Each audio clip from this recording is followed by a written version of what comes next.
Hello friend, मैं फ़िरोज़ और आप देख रहे हैं आपका अपना चैनल गार्डनिंग पैशन।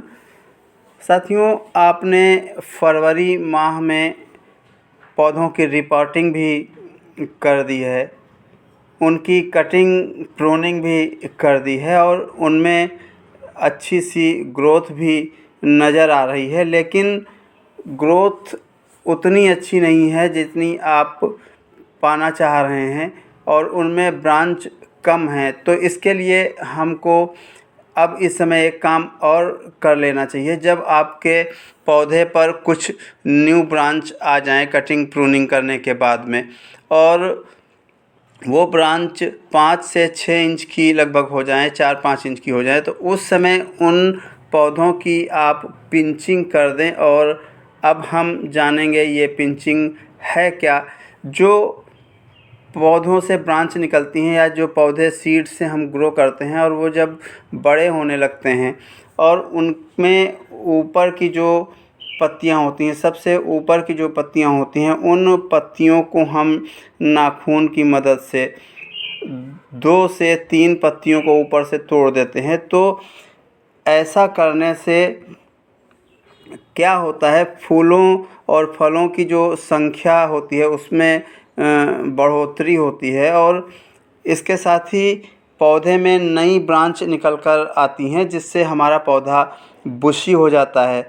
और अगर जैसे अडेनियम टाइप का कोई पौधा है, उसके कॉडेक्स में ग्रोथ होती है, अच्छी कॉडेक्स अच्छा बनता है। साथ ही जो पौधे होते हैं उनका जो मेन स्टेम होता है उसको मजबूती मिलती है, वो सीधा रहता है और ताकत उसमें ज़्यादा होती है, जिससे वो फलों का, फूलों का और नई नई ब्रांचों का बोझ उठा सके। तो हमको ध्यान रखना है, जब भी हमारे पौधे जैसे मिर्च का पौधा है या टमाटर का पौधा है, बैंगन का पौधा है, ये हम सीड से ग्रो करते हैं। और ये देखिए, मैंने सदाबहार के पौधों के, ये बहुत छोटा सा पौधा था, तभी मैंने इसकी पिंचिंग कर दी थी और देखिए आप कितना ट्री शेप में ये चल रहा है। और इसके बाद इसमें मैं फ्लावरिंग होने के बाद फिर से इनकी जो डेड होंगी उनको मैं हटा दूंगा, तो ये और भी बुशी हो जाएगा। और इस समय अब मार्च भी लगभग ख़त्म होने को है, तो आपको इस समय बहुत ज़्यादा मेहनत नहीं करनी पड़ती है। इस समय अगर आप पिंचिंग कर देंगे तो आपके पौधे बुशी हो जाएंगे। ये देखिए, मैंने अडेनियम के पौधों में भी पिंचिंग कर दी है और अभी ये 3 से 4 इंच के पौधे हैं। कुछ में ये देखिए पहले पिंचिंग कर दी थी तो उसमें नई ब्रांच आ भी रही हैं। तो इस तरीके से जब ये पौधा इसमें 3 से 4 या 2 ब्रांच निकल कर आएंगी, तो आगे चलकर इसमें और भी मैं पिंचिंग करूँगा या कटिंग करूँगा, तो ये पौधा ज़्यादा ब्रांच बनाएगा और इसका कॉर्टेक्स भी थोड़ा मोटा हो जाएगा और सुंदर दिखेगा। इसलिए हमको अपने पौधों के साथ पिंचिंग करनी चाहिए या सॉफ्ट प्रूनिंग करते रहना चाहिए समय समय पर। और ये आप जब भी पौधे में ग्रोथ देखें उस समय कर सकते हैं, बस ऐसा समय नहीं होना चाहिए जब आपके पौधे डॉर्मेंट होने लगते हैं। ये देखिए, कोलियस का पौधा है और इसकी भी अगर आप पिंचिंग करते हैं तो ये पौधा भी बहुत अच्छे से ग्रोथ करता है और बुशी हो जाता है। मैंने इसमें थोड़े दिन पहले कुछ ब्रांच पे पिंचिंग की थी, जहाँ मैंने पिंचिंग की थी वहाँ से 2 से 3 नई ब्रांच निकल कर आई हैं। और जब वो 2 से 3 जो ब्रांच न्यू निकलती हैं उनको भी आप थोड़ा बड़ा होने से 4 से 6 इंच की होने पर उनकी भी फिर से पिंचिंग कर दें। ये देखिए, इस तरीके से ऊपर की 2-4 पत्तियों को आप पिंच कर दें तो आप देखेंगे अब ऐसा करने से आपके पौधे में न्यू ग्रोथ आती है। नीचे से जहाँ पर नोड एरिया होते हैं वहाँ से न्यू ग्रोथ आती है और उसमें ब्रांच बढ़ जाते हैं। जब ब्रांच बढ़ती है तो उसमें फूल भी ज़्यादा आते हैं, कलियां भी ज़्यादा बनती हैं और अगर फल वाला पौधा है तो उसमें फल भी ज़्यादा आते हैं।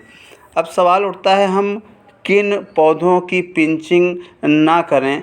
तो ऐसे पौधे जो अपनी पत्तियों को रूट के पास से बिल्कुल मिट्टी से सट कर निकालते हैं, जैसे पालक है, गोभी है, गजानिया है, कैलेंडुला का पौधा है, गाजर, चुकंदर, हल्दी, ब्रोकली जैसी सब्जियां, धनिया और फूल गोभी, अरबी, इन जैसे जो पौधे हैं उनकी आप पिंचिंग ना करें तो ठीक है। और ये देखिए गुलदाउदी का पौधा है, मार्च का लास्ट चल रहा है और इस समय इनमें अभी भी किसी किसी पौधे में कलियां बन रही हैं, इन कलियों को तोड़ देना चाहिए। और ये देखिए जो न्यू ग्रोथ आ रही है नीचे से, उनकी भी मैं पिंचिंग कर रहा हूँ। इस तरीके से इस गुलदाउदी के पौधे में बहुत सारी नई ब्रांच निकलेंगी, रूट से नए नए पौधे निकलेंगे। और ध्यान रखें, अब गर्मियां आ गई हैं, इस पौधे को आप कहीं छायादार जगह पर रखें या किसी ऐसे बड़े पौधे के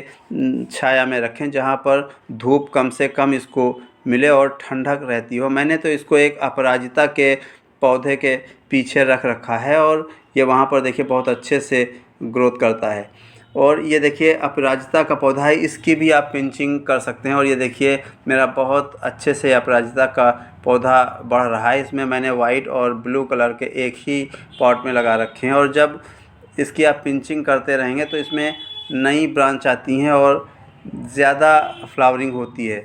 इसी तरह अगर फल वाला पौधा है तो उसमें ज़्यादा फल बनते हैं और अगर ना फल आते हैं ना फूल आते हैं तो वो पौधा भी बहुत अच्छे से ग्रोथ करता है और उसमें पत्तियां आती हैं, राउंड शेप ले लेता है जैसे चांदनी का पौधा होता है।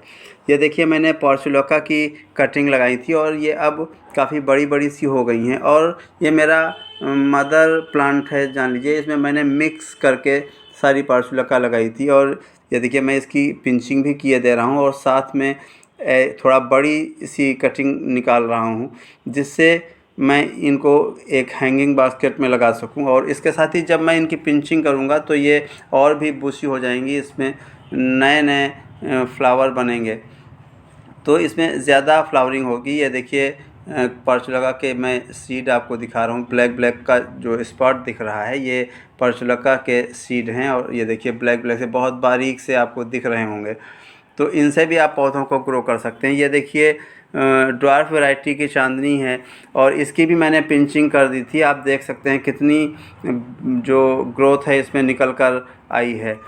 चांदनी के पौधे को अगर आप पिंच करते हैं तो ये अपने आप गोल शेप ले लेता है।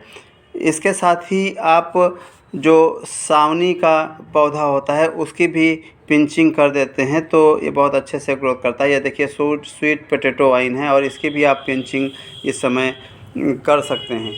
इसके अलावा बहुत सारे ऐसे पौधे हैं जैसे करी पत्ता है, टमाटर है, बैंगन है, मिर्च है, गेंदा है, तो इन पौधों की भी आप पिंचिंग कर सकते हैं। पिंचिंग करने से आपका पौधा मजबूत होता है, ज़्यादा ब्रांच बनाता है और उसमें नए ज़्यादा फल और फूल आते हैं।